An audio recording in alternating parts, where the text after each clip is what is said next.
Usually kasi, trials are equated with sufferings.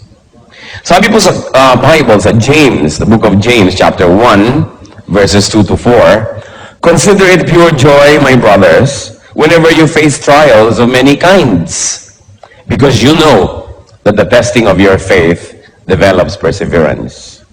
Perseverance must finish its work so that you may be mature and complete, not lacking in anything." So kailangan pala ay tinatrato natin ang mga pagsubok na isa ring kaligayahan. Because trials make us grow, strengthen us, trials make us complete. But there is another type of trial that is not suffering, but trial that is enjoyment. Yun ang hindi ko naririnig sa mga tao pag tinatanong ko sa kanilang trial yung enjoyment. At yan po ang pag-uusapan natin ngayon, enjoyment as trial. At ang pamagat ng ating pag-aaral, pass that other kind of trial. Pass that other kind of trial. Heavenly Father, we thank you for who you are. Salamat, Panginoon, at ang mga kapatirang ito, mga kaibigan namin ay nakarating. Kanya-kanyang istorya sa pagparito, kanya-kanyang mga balakid, kanya-kanyang sakripisyo. Panginoon, lahat po ng nahirapan, nagkaroon ng sacrifice coming here, hinihiling ko po sa inyo, palitan nyo ng kagalakan. Punuin nyo ng pagpapala. Honor the intention of your people for coming here today. We want to fellowship with each other, but above all, we like to fellowship with you. Nawa, Panginoon, ay puspusin niyo po kami ng inyong espiritu. Huwag kaming aalis sa dakong ito na hindi niyo po kami nakausap, hindi niyo po kami napagaling, hindi niyo kami naturuan, hindi niyo kami naituwid.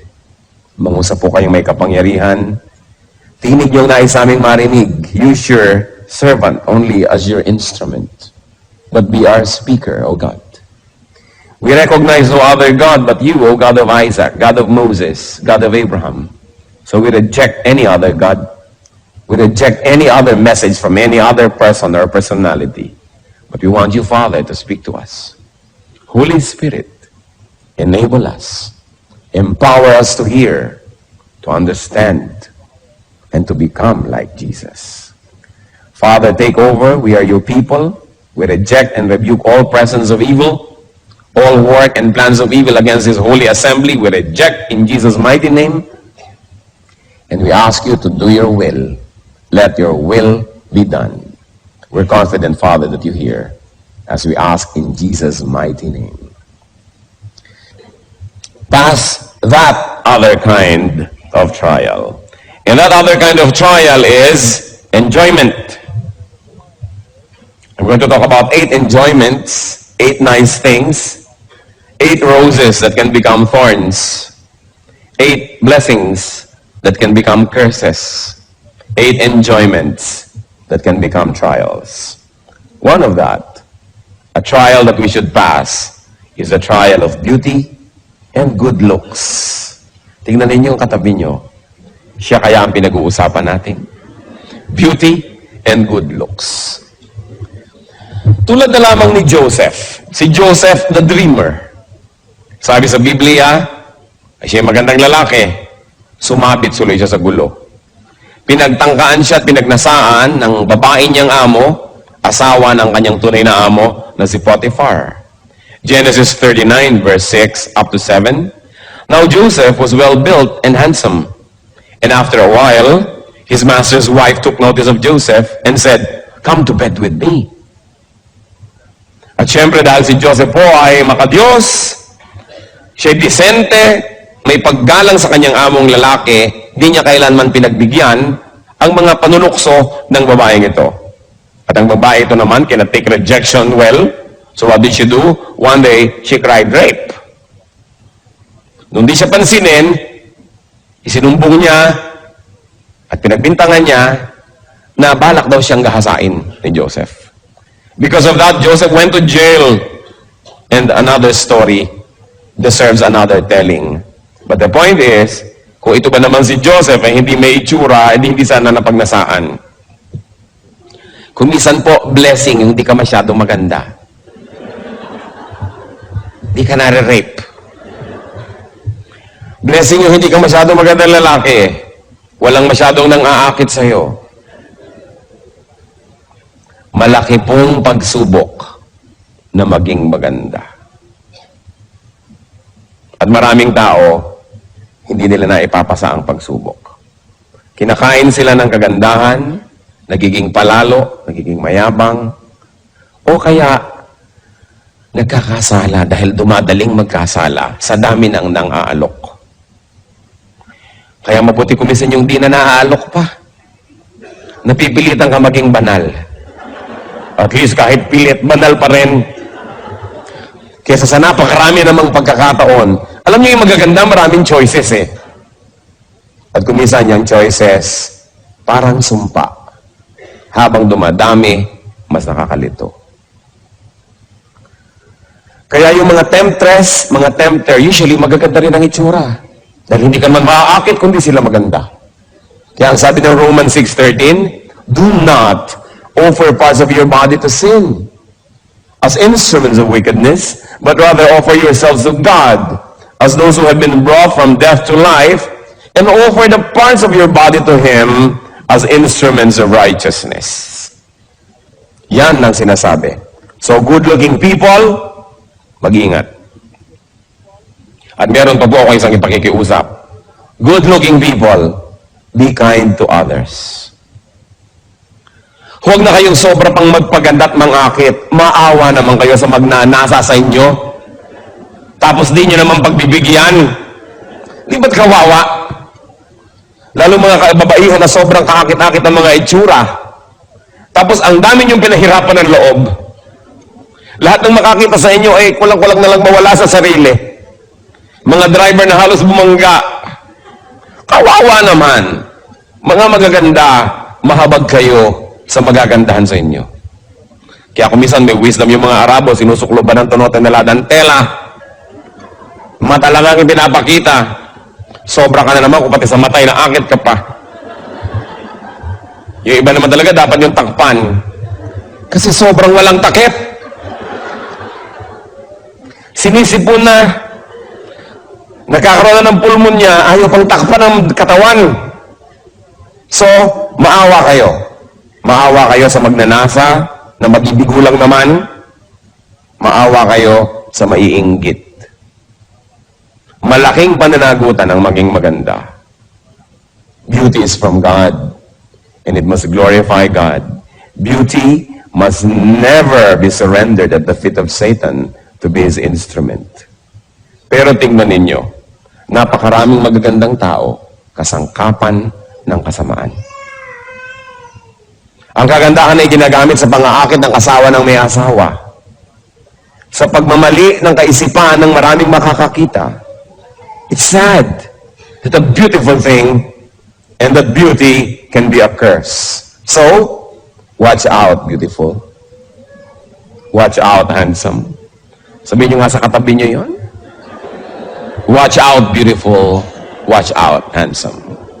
Another trial, which sa biglang tingin is a blessing but can become a curse also, is health. Health? Pastor Ed, hindi ba kayo nagkakamali? Health can be a curse, yes. Because healthy people have so many options and choices of what to do. Katulad ng sobrang maliliksi ang mga paa, kung minsan kadadaling maghabol ng kasalanan at pumunta sa mga lugar ng kasalanan, kung yung ba naman yung nakapako sa kama at di makabangon, nagiging banal. You know, the body can do so much when you're healthy. That's why, when you are healthy, first you thank God, and then you watch that you don't allow your health to become an entry point of evil. Kasi pag malusog ang tao, maraming pwedeng gawin.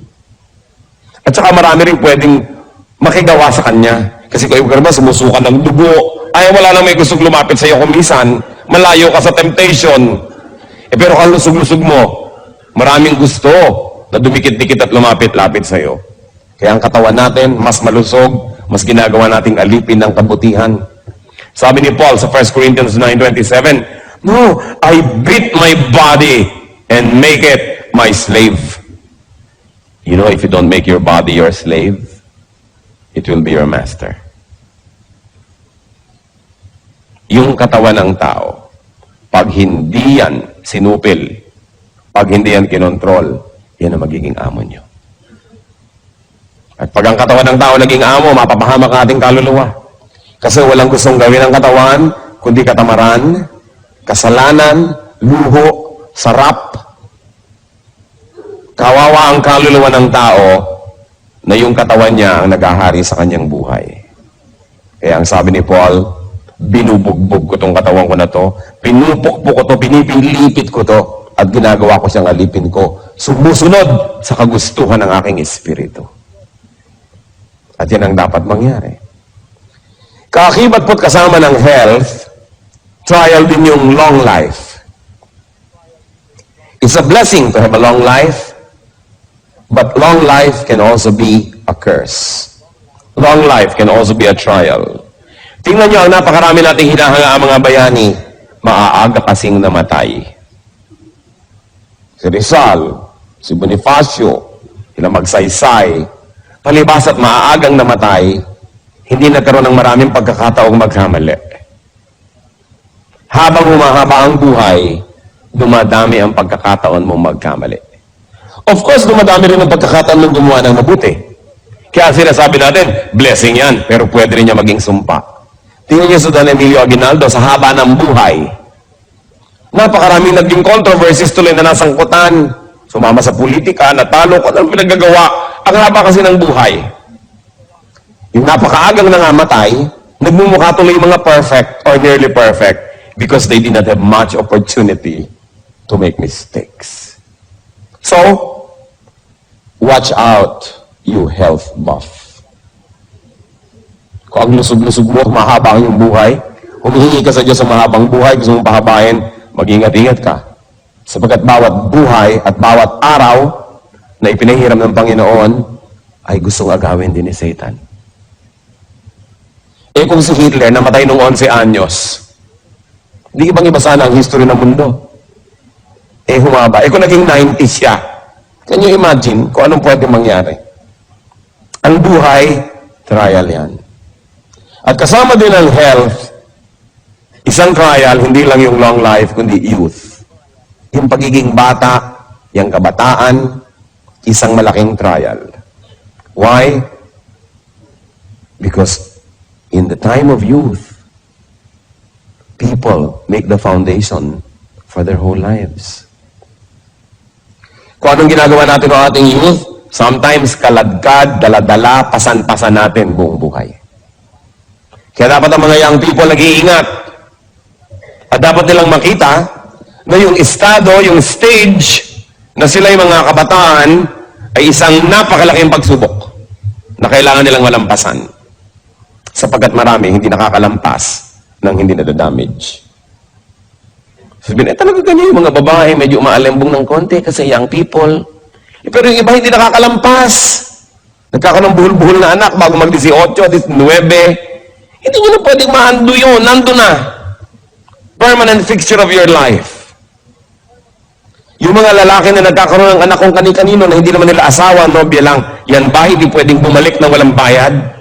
Kahit nagtagumpay kang tumakbot, tumakas. Yung mga nag-drugs, natunaw yung brain cells, maibabalik ba yun? Hindi. Kaya nakikita nyo kasi mga nagdadrugs sa katunganga, humal-humal, dahil na-damage. Many people say, mga teenagers, only a passing stage, hayaan nyo na, higpit nyo naman, lalampas din yan dyan. Marami pong hindi nakakalampas. Makalampas man ay damaged. At yung iba na makakamatayan pa, hindi na tumanda dahil sa sobrang mga adventure ng kanilang pagiging bata. So, to have long life, and to have youth, or to be young, these are also trials. Kaya sabi ng pinakamatalinong taong naglakad sa balat ng lupa, si Solomon, sabi niya sa Ecclesiastes 11, verse 9, Be happy, young man, while you are young, and let your heart give you joy in the days of your youth. Follow the ways of your heart, and whatever your eyes see. But, know that for all these things, God will bring you to judgment. Sige, sundin mong gusto mo, gawin mong gusto mo. Total lang lusog-lusog mo, wala ka pang mga sakit sa bato, wala ka pang gallstone, wala ka pang mga renal stone, wala ka pang kung ano-anong stones, wala ka pang rheuma, wala ka pang mga kung ano-anong sakit ng tuhod at kasukasuan. Kaya akala mo, yung iyo ang buhay, sige, iyon mo. Kaya lang, sabi niya ganun, huwag mo kakalimutan, may araw ng pagtutuos. Babayaran ang dapat bayaran, pananagutan ang dapat panagutan. Kaya yung mga iba, kabata-bata pa lang, 40, 50, nanginginig-ginig na. Ito na young person, walang ginawa ko din pagkatapos ng basketball, paligo. Ayaw maniwala sa pasma. Pag nanginginig na, ay totoo pala. Sabi kasi ng doktor, walang pasma. Alam nyo, marami pang hindi alam ang medisina. Pero yung mga matatanda na nag-observe ng buhay, naturuan ng matatandang nag-observe before them, marami silang alam na dapat natin pakinggan. Science, medicine, they're all dynamic. Isa yung sinasabi ngayon, biglang bukas, ay mali pala, hindi na pala ganun, papalitan na natin. Paano kung damage ka na dahil pinaniwalaan mo mali? Kailangan pinapahalagahan natin ang payo ng matatanda. Sapagkat sila itong mahaba ang karanasan. There's nothing like experience. Kaya mga kabataan dapat makikinig. Watch out, young ones. Kasi trial ang stage na yan na kayo mga bata. May isa pang trial na sa biglang tingin blessing. Work, business, livelihood. Itong mga bagay po na ito, trabaho, negosyo, hanap buhay, isang malaking pagsubok. Marami mga tao, pag walang trabaho, lagi nasa church. Ang banal, dasal lang dasal. Pastor, pag-pray nyo naman po magkatrabaho ako. Nung nagkaroon, di mo na makita anino. Nalayo. Dahil, natupad ang mga inimiti. Sobrang naging busy. Nawala. So sila, malapit lang sa church, naglilingkod lang sa Diyos, habang walang ibang magawa. Pero oras nagkaroon na, wala na sila. Nagiging sumpa ang dapat sana ipagpapala na trabaho o negosyo. Sa Biblia po, ang Panginoong Diyos ay nirepresent ng isang hari sa isang istorya. Naghain siya ng napakaraming pagkain, ipinatawag ang mga tao. Of course, this is parallel to salvation. Gusto ni Lord pa-save ang mga tao, papakainin niya ng food for the soul and for the spirit. Pero ang daming tumanggi. Matthew 22, verses 2 to 5, actually verse 2, and you can go on reading on your own up to 5. Sabi, but they paid no attention and went off. One to his field, another to his business. Hindi nila pinakinggan na imbitasyon. Busy kasi sila eh. It's a blessing to be busy. But it can also be a curse. Especially when you are too busy for God and for God's work. So watch out, you workhorse. Kung sobra kayo magtrabaho, wala nang lugar ang Diyos, sarili na lang, income, hanap buhay, climbing up the corporate ladder, this dog-eat-dog thing, watch out. There's another area of trial, and that is wealth. Ang kayamanan, napakalaking pagsubok. Malaking pagsubok ang maging mahirap. Pero napakalaki rin pagsubok ang maging mayaman. At kung sa akin ay papipiliin, mas mahirap dalhin ang pagsubok ng pagiging mayaman kaysa ng pagiging mahirap. Because it's terrible when you can afford your vices. It's terrible when you can afford to follow your appetites. It's terrible when you can afford to finance bad taste. It's terrible. So what you do with what you have is under scrutiny. What you do with what God gives you will be under judgment. Meron kaya tayong wealth, whatever it is, that we love more than God? What do you love above your wealth is watched in heaven. Hindi masama maging mayaman. Ang gusto naman ni Lord na maging prosperous tayo lahat eh. Pero oras na inuna mo na yung kayamanan kaysa sa Diyos, oras na siya ang iyong Diyos, kawawa ka naman. Kasi dinagdagan mo ang Diyos ng iyong buhay. Yung mga sumasamba sa salapi, kawawa. Sa halip na kanilang gamitin ang salapi at sila ang naglilingkod sa salapi. Sukdo lang sirain nilang kanilang mga relasyon sa kapwa, Siraan nila ang kanilang puri, reputasyon, kabanalan, magkapera lang. Then they become slaves. Luke 18:22-24. When Jesus heard this, He said to him, ito yung isang mayamang lalaking sabi, gusto ko pong sumama sa inyo, gusto ko maglingkod, blah, blah, blah. You still lack one thing. Sell everything you have and give to the poor, and you will have treasure in heaven. Then come, follow me. Kasi gustong sumunod sa kanya nitong mayamang lalaking ito eh. When he heard this, he became very sad because he was a man of great wealth. Jesus looked at him and said, how hard it is for the rich to enter the kingdom of God. Of course, I like to add that it is also hard for the poor to enter the kingdom of God. Hindi nadadaan sa mayaman o mahirap yan. Kaya lang mas madaling malito, mas madaling malasing yung may kayamanan kaysa dun sa wala. Kaya nakita nyo, dasal ng dasal yung tao. Siguro walang pera. Pag walang pera, tao, dasal ng dasal eh. Subukan nyo, pag marami ng pera, kung madadasalin pa. Doon, nagkakaroon ng pagsubok. Dasal ng dasal, siguro may sakit.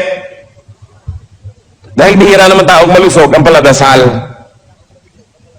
Dasal ng dasal, siguro nanganganib ang buhay. Kasi bihirang taong secure ang naaalala magdasal. Dasal ng dasal si Mrs.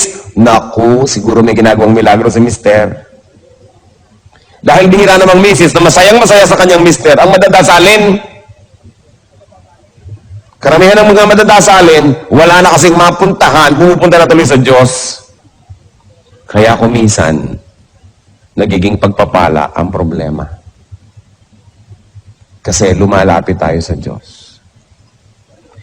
Pero imagine niyo kung gaano kalaking pagpapala yung malusog ka, masaya ka, kontento ka, masagana ang iyong buhay. Tapos madadasalin ka pa rin, malapit ka pa rin sa Diyos. Bakit ka ngayon mawawala ng magagandang bagay na yun? Bakit ka paglalaroan ng tadhana, samantalang malapit ka sa Diyos? Even though you're under trial like Job, na ibinalik naman lahat ng Diyos, dinoble pa. Kaya alam nyo, yung magkaroon ng maraming pera, napakalaking pagsubok. Subukan ninyong lapitan yung taong hirap na hirap sa buhay. Ilapit nyo ang Panginoon, mas madali siyang magdasal. Mas madali siyang makinig, mas madali siyang manampalataya. Subukan yung ilapit yung salita ng Diyos sa taong masagana, malusog, okay ang buhay, ang hirap sabihan. Sasabihin, kung mali ang ginagawa ko, bakit ako nagtatagumpay? Bakit pa ako magbabago? Baka maiba yung feng shui ng buhay ko, malasim pa ako. Samantalang ngayon, sinuswerte naman ako sa buhay. Kaya mahirap pong kausapin yung matagumpay. Liban na lang kung yung matagumpay na yon, ang kanyang puso nasa tamang lugar, kinikilala niya na ang lahat ng tagumpay niya, bigay lang ng Diyos, hindi dahil magaling siya, hindi dahil deserve niya, then dumadaling kausap. Yung maging masagana sa buhay, malaking pagsubok yan. Blessing yan. Pero pag hindi natin nahawakan ng tama, nagiging parang sumpa.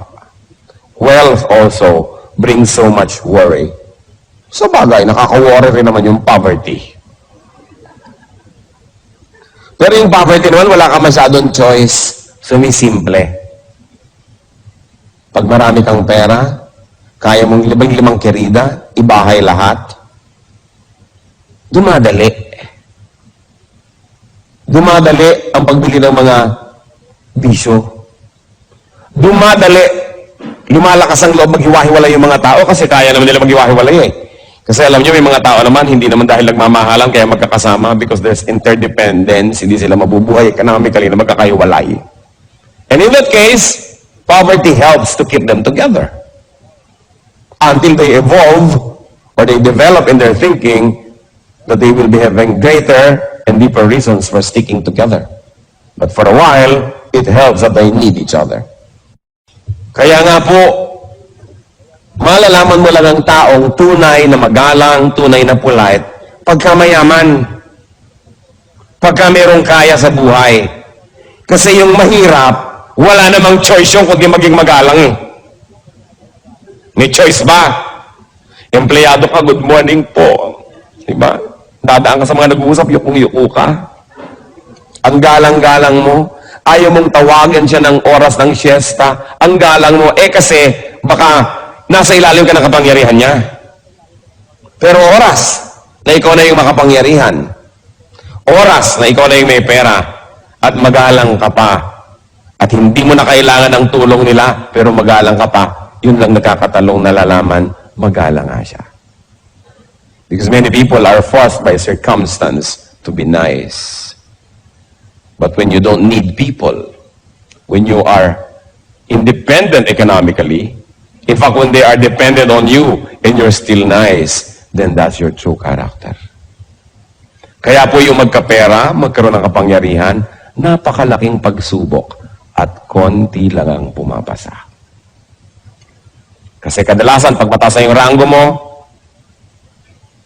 wala nang sisita sa'yo, kung ano na pinagkagagawa mo. Kasi wala nang sisita sa'yo. Kaya marapat ibalik ka ulit sa mababang ranggo para ka tumino. It is a great trial to have power. It's a great trial to have wealth. Because you can do what you want.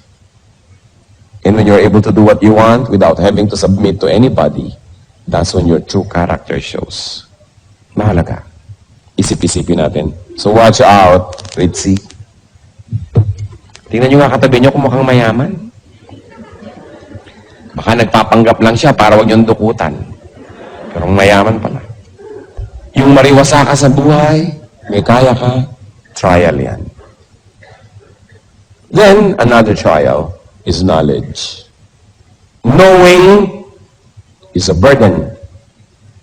Knowing more is a heavier burden. Kaya sabi ni Solomon, sa Ecclesiastes 1:13-14, I devoted myself to study and to explore by wisdom all that is done under heaven. What a heavy burden God has laid on men. I have seen all things that are done under the sun. All of them are meaningless, a chasing after the wind. And in other parts of Ecclesiastes, Solomon says, the more you know, the lonelier you get. Mas dumadami ang alam, mas lumulungkot ang buhay. Subukan nyo na malaman ang lahat ng sinasabi ng kapwa nyo tungkol sa inyo behind your back, lulungkot kayo. Mabuti pang di mo na alam. Subukan yung malaman ng maraming bagay na babawasan ng kaligayahan. So the more knowledge, the more trials. Kaya yung mga rumurunong ng konti, nakapag-biology 4 lang, ipinagpipilitan ng galing tayo sa unggoy, yan ang napala sa pagiging marunong. Little knowledge can be dangerous. That's why atheist scientists, atheist philosophers are in danger. What we know is a little. What we do not know is immense. O yung taong hindi tiyak, therefore akala niya, hindi niya alam. Ang nanganganib, yung mga tao nagdudulong-dulungan. Yung mga natututo, nalalagay sa panganib, napapahamak, kung ang karunungan na ito, hindi na isusuko sa Panginoon. Kita ninyo, dahil sa karunungan ng tao, akala na nag-i-improve tayo, wow, pagaling ng pagaling ng tao, pagaling ng pagaling ng mga armas na nagagawa. Mabuti pa nung araw, pukpukan lang ng bato, buhusan ng kumukulong tubig ang mga gera. Papaltos-paltosan ka lang. Ngayon, napaka-high-tech ng gera, ang daming namamatay agad. Dahil sa runong. Knowledge can be a curse. So watch out, nerd. Mukha bang marunong ang katabi nyo? Tingnan nyo nga, mukha bang marunong? Sabi mo, mukhang marunong ito. Ano yung basis natin dyan? Another trial, of course, is zest. Sigla. Love for life. Love for your vocation. Sigla. Yung meron tayong passion. Actually, maganda yan. Pero trial yan. Dahil kung saan ninyo yan i-dedicate, doon kayo mapupunta. Sabi sa Matthew 10:39, whoever finds his life will lose it. But whoever loses his life for my sake will find it. So para nasan yung zest ninyo ba? In finding God or in finding other things? What causes do you pursue? What causes do you live for? Make sure the things you live for are worth dying for. And the things you die for are worth living for. Kaya dapat pag-ingat-ingatan natin yung sigla kasi kumisan kung saan-saan napupunta. Pang-pito po na trial sa buhay, good relations. Yung meron kayong mga mapagmahal at minamahal na mga magulang, mga anak, mga asawa, kaibigan, etc. etc. Akala natin ito is lagi na lang good sa atin. They can be trials. Our loves, our affections, our involvements. Pag iniisip ko itong si Abraham, bakit matapos na manalangin ng kay habang panahon na magkaanak, nung nagkaanak, sabi ni Lord, paki-offer mo nga sa akin yung si Isaac. Is it possible na dahil sa pananabik niya na magkaroon ng anak, ay namagitan na yung anak niya sa kanya at sa Diyos? Possible kaya? Kaya gusto ni Lord ma-prove ni Abraham, kay Abraham mismo, sasabihin niya na number 1 pa rin ng Diyos, kaya sinabi, i-offer mo. At nung nagkaroon siya ng lakas ng loob at katawan na gawin yon, hindi naman ipinatuloy ng Diyos. Kasi napatunayan, hindi naman pala susuwayin ni Abraham ang Diyos dahil sa anak. Therefore, pinayagan niya na yung anak, ma-maintain. Kung ipinagkait kaya ni Abraham si Isaac at hindi niya ini-offer, paano kaya kukunin ng Panginoon niya saan paraan? We don't know. Because the story did not happen that way. Abraham obeyed God. Gaano karami sa inyo ang susunod sa Diyos kung ang pagsunod ay nangangahulugan ng pagputol ng relasyon nyo sa kapwa-tao? Halimbawa sinasabi, layuan mo yang si Bigote. Lalayuan mo ba? Asawa yan ng iba, huwag mo yang samahan. Diyos ko po, paano ako mabubuhay nang wala siya? Kaya kay Bigote, kahon. Bayong, kung ano man yun. Siya pa rin. Kaya maraming tao hindi nakakalapit sa Diyos kasi inuuna nila kapwa-tao. Kasi naranasang umibig, nakatikim magmahal at mamahal na addict. Kaya never mind my kaluluwa, never mind my kabanalan, ang mahalaga sa akin, kapwa-tao lamang. Kaya yan pong magmahal at mahalin, malaking trial yan.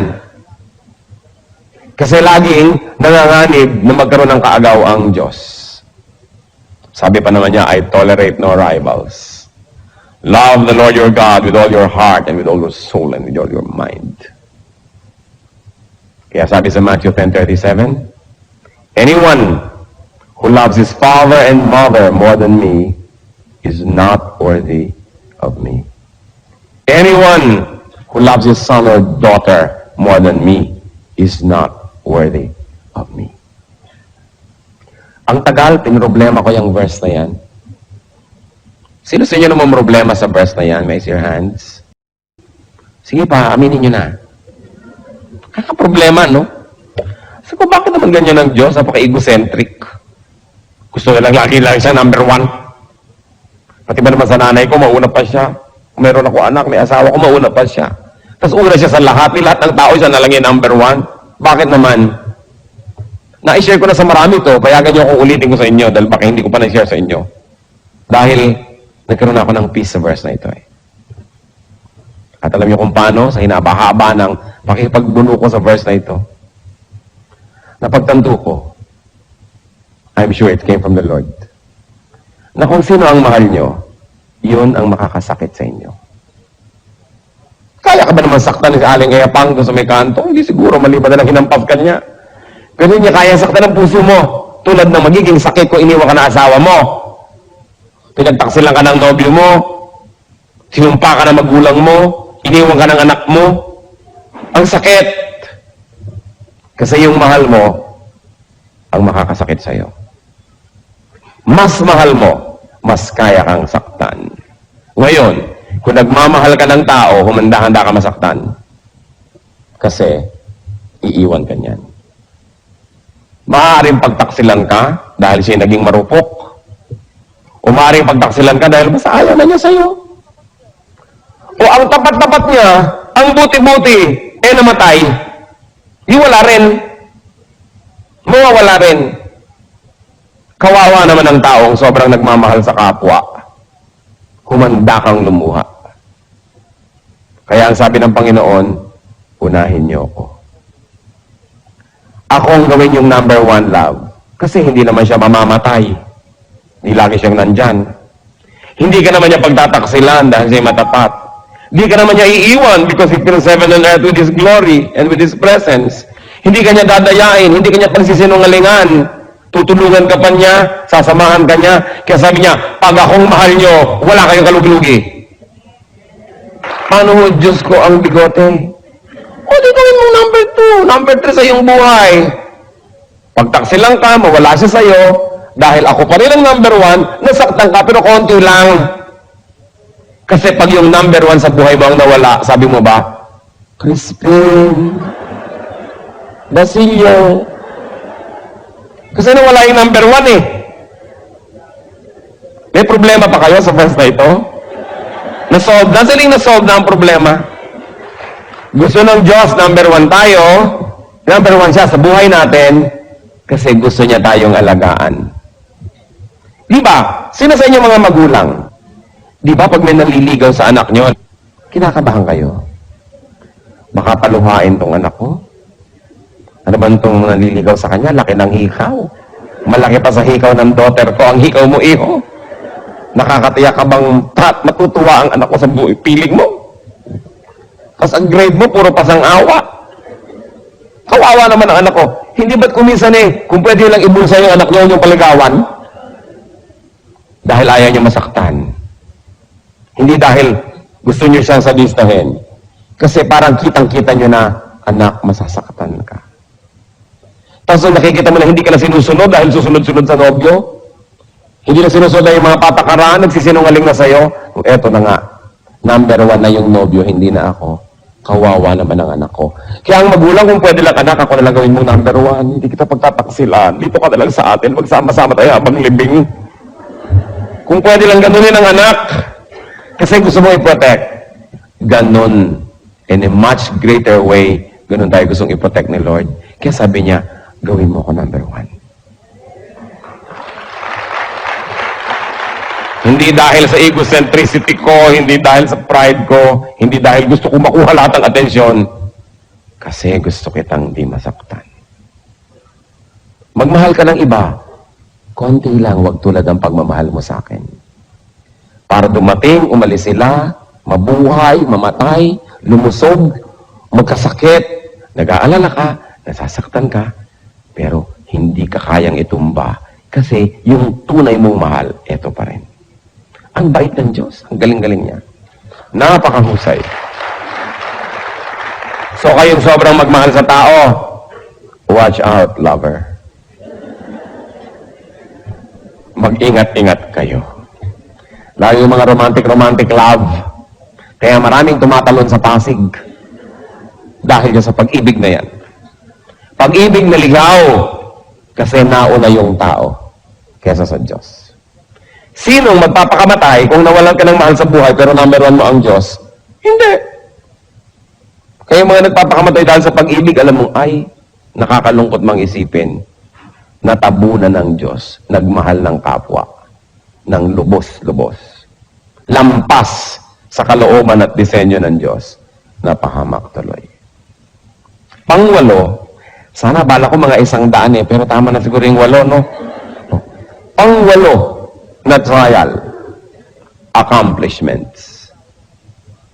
Akala nyo trial ang kabiguan, mas malaking trial ang tagumpay. Accomplishments. Mas maraming nagpapakamatay na matagumpay kaysa sa bigo. Mas maraming mag-asawa ang naghihiwalay na matagumpay kaysa yung mga bigo. Kasi kung minsan, ang wattage mo 10, hindi mo kaya ang 50 volts. Kasi hanggang 10 watts ka lang. Tapos dumating yung 3,000 volts, pundi ka. Kaya maraming tao pag nagtatagumpay na pupundi. Dahil malaking trial yung accomplishment. It be physical, mental, social, or spiritual success.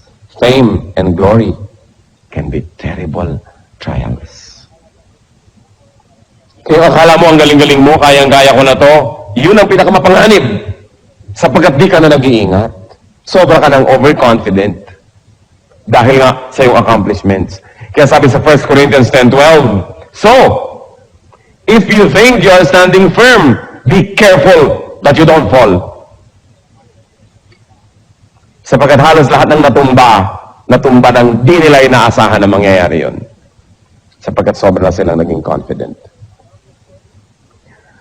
Accomplishments can make a man proud, or vain, or careless. That's why accomplishments can be dangerous. Watch out, achiever. Kailangan tayong mag-ingat na lahat. So look at everything from both sides. Trials can be blessings.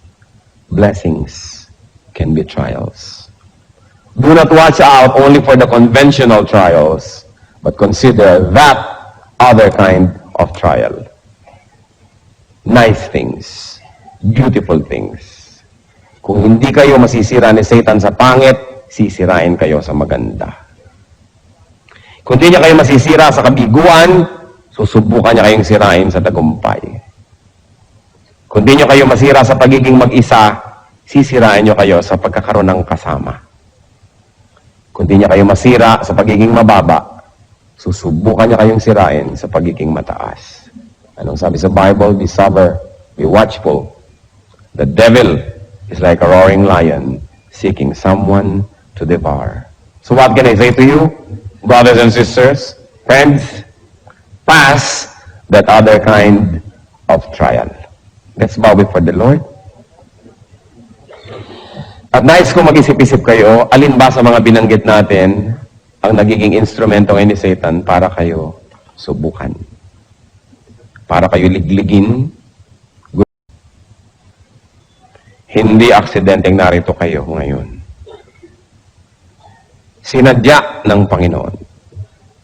Nahawanin ang daan na magkasama-sama tayo sapagkat may nais siyang ipaalala. Huwag nating isipin na para sa ibang mensahe. Para ito sa bawat isa. Pass that trial. Panginoon, salamat sa pagpapaalala ninyo. Salamat, napakabuti niyo sa amin. Gumagawa kayo ng mga iba't ibang paraan para kami kausapin. Salamat, Lord, binibigyan niyo kami ng pansin. Hindi man kami karapat-dapat. Ipakita niyo nga sa amin ang mga bagay na sa biglang tingin ay mabuti, subalit pag di namin binantayan, maaaring maging dahilan ng aming pagkadapa. At maaaring nagiging dahilan na ang ilan. Turuan niyo po kami. Nais kong manalangin para sa ilang tao na nakita niyo ilan, marami, maaaring lahat o isa sa mga binanggit ngayon nagiging trial sa inyo. Nais kong ipanalangin na palakasin kayo ng Panginoon. Nais kong ipanalangin na bigyan kayo ng Panginoon ng matang makita ng malinaw ang mga pandaraya ng sanlibutan. Sino man sa inyo magsasabi, yes, meron sa mga binanggit na nagiging dahilan ngayon para ako'y subukin. Nais kong malampasan, nais kong maging malakas. Hihingi tayo sa Panginoon ng pagpapala. Sino man ang magsasabi niyan, we're going to pray. Who else would like to say, Lord, you made me realize and you made me see the trials that I probably never saw clearly before. But now I like to surrender to you and to announce to you, O Lord, to say to you that I need you. Individually, brothers and sisters, kausapin niyo ang Panginoon. Narito siya. Damang-dama kong narito siya. Kausapin niyo. Humingi kayo ng lakas. Ihingi niyo ng tawad ang mga pagkakamali, pagkakasala sa mga larangang ito. Hindi kalugod-lugod sa Kanya ang ating mga kasalanan. Make this a very beautiful moment of reconciliation with God. Ihingi niyo ng tawad. I cannot do it for you. You've got to do it yourself. Sa ilang saglit, seek God's forgiveness. If you have allowed these things to deceive you, and if you have allowed Satan to succeed in other parts of your life, in silence, pray to the Lord. Salamat, Lord, sa inyo pong pakikinig sa aming mga pagtatapat sa paghingi ng tawad sa inyo. Ayon sa panalangin ng bawat isa na nakatindig sa iyong harapan ngayon, Panginoon, igawad niyo nga po yung mayamang pagpapatawad. Igawad niyo ang iyong kabutihan, kabaitan sa amin. Pagkamat wala kaming patago at humihingi ngayon, Panginoon, ginagawa lang namin sapagkat pinangako niyo, pakikinggan niyo kami. Alang-alang sa iyong mga salita at alang-alang sa iyong pag-ibig sa amin. Naglalakas loob kami, Panginoon, na humingi nang hindi naman namin ipinatago. Patawarin niyo po ang bawat isa as everybody has individually sought forgiveness. At ngayon naman, Panginoon, sa pagtayo na yung mga anak, sa pagkilala ng pagkakamali, sa pagkilala ng kahinaan, sa pagkilala ng pananagutan sa inyo, at sa pagkilala sa inyo na tanging makatutulong sa aming lahat.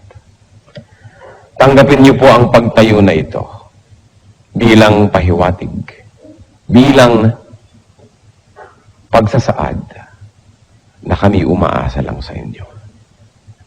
Kayo pong nakakakilala sa bawat isa na ngayon ay tumitindig at kumikilala rin sa inyo. Kayo po ang magpalakas sa aming lahat. Kayong nakaalam ng aming mga kahinaan, puspusin ninyo ng inyong presensya at ng inyong kapangyarihan. Nang sa gayon ang aming mga kahinaan ay maging kalakasan namin. Kayong nakaalam ng mga kadiliman ng aming buhay, tapunan nyo ng inyong liwanag ang madidilim na sulok ng aming buhay at kayo'y maghari doon. At kayo, Panginoon, na nakaalam ng mga ginagawa naming di kanais-nais. Sa inyong pagpapatawad, humihingi naman kami ng kalakasan. Na ang mga ito'y matalikuran, maputol sa aming buhay. At nawa, Panginoon, ang lahat ng mga espasyo sa buhay namin na ngayon ay pinagtatanggalan namin ng mga bagay na ito, palitan niyo po ng inyong presensya.